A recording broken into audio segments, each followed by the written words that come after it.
Sanibonani ukugcina.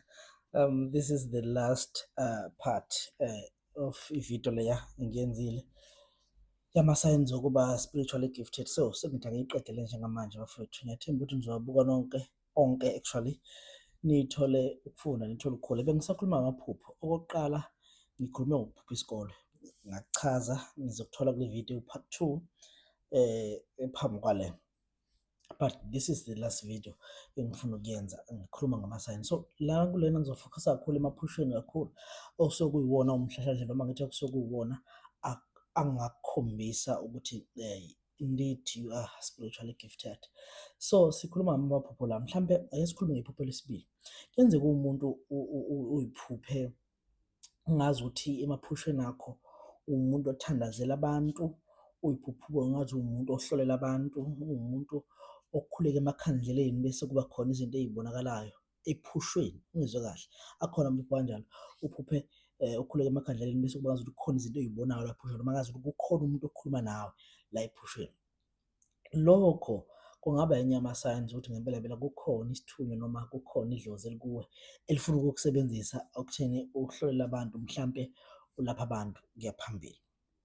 Number 3, ake sikhulume ngokuphupha isitimela noma i-railway yesitimela. Okay, asikhulume ngokuphupha isitimela. Isitimela ngempela isikhathi esiningi siyaye sisho indlela yakho esuke ubheke ekukhuleni wedlozi noma esuke ubheke ekuthwasisweni noma ngithi ekukhulisweni nje edlozini kakhulu.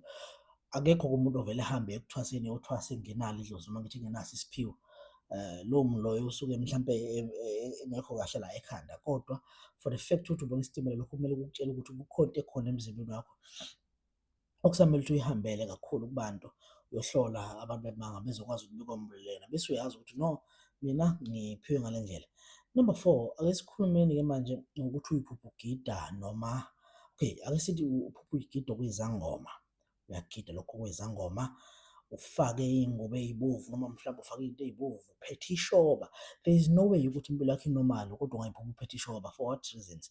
Ishoba nje lilodwa likhombisa ukuthi kukhona into okumele uyilandele kakhulu, mhlawumbe esimeni somoya.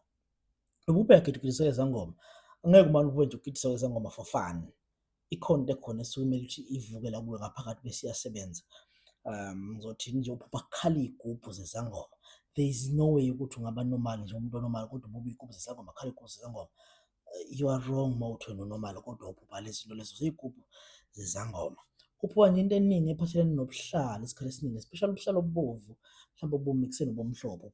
Ufake ubuhlalo, ufake iy'ntambo, siyibiza ngolinda-ke iy'ntambo lezi ey'fakwayo. Ufake iy'ntambo kodwa wena uthi normal, ufake ama-red skirt, mhlambe uphupha ugcobisa ibovu.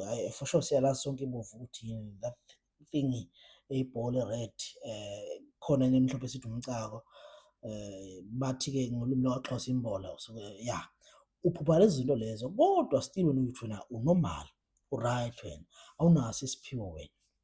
Asikuyeke-ke lokho.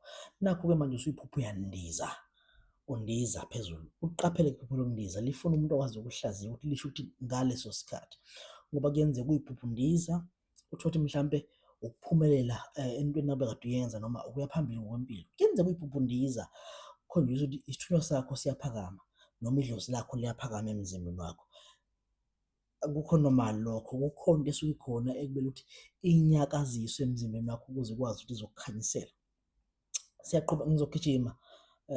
Ukuphupha iy'nyoka-ke ziyahluka, emnyama isikhathi esiningi siyibhese njengesitha, kushiya ukuthi yenzani.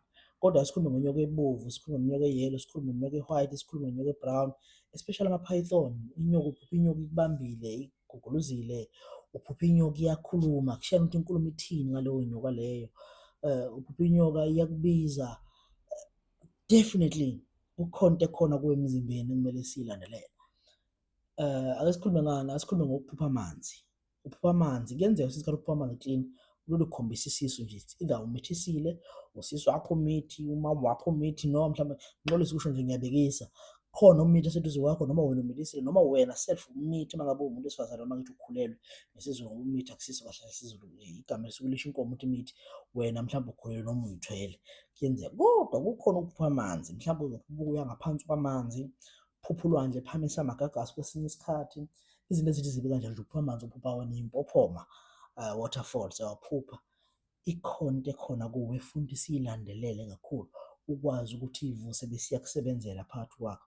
Okwakho ukufuna, sukuma uyofuna ukuthi okay, uma sengiphuphe lokhu, sengihlushwa yile phupho lelo kakhulu, lokhu lihamba liyabuya alipheleli liloku liyayiphindaphinde, lisho ukuthini? Ngokuya mhlampe kuloyo nyanga eneqiniso uyohlola ukuthi lisho ukuthini iphupho la, sikuhlolele ukuthi okay, liphupho lisho ukuthi i-step sokuqala sosuke sithathile, mhlampe kumele uyogeza idlozi emanzini, mhlawumbe kumele wenzani. Kodwa lamaphupho engisawabalile kule video asuke asakhombisa konke ngempela noPhiwe. Ake ngikhuluma ngale lokugcina. Kuyenzeka uphuphe ingane, mhlampe ingane iyakhala kwesinye isikhathi. Ake siyiyeke le ngane esuke zikungcolisa ngokungcola, mhlampe nangamafinyila, leso sokuyisichitho, majority of the time isichitho. Kodwa kuyenzeka futhi uphuphe ingane ukuthi mhlampe idlozi esemzimbeni wakho noma isithunzi esemzimbeni wakho. Kushayana ngokuthi leyo ngane yenzani kule phupho. So ukuqaphele futhi lokho, amaphupho abalulekile afuna ukuthi uwaqaphele, umbuze umuntu lo osuke enceda ngaleso sikhathi, kusho ukuthini uphupha ukuthi nokuthi nokuthi, ekutshele kusho lokhu 1 2 3, bese uyenza lokhu okumele ukwenze ukuthi impilo yakho noma ngithi ukuze ley'nto zakho zikamoya zikwazi ukuqhubekela phambili.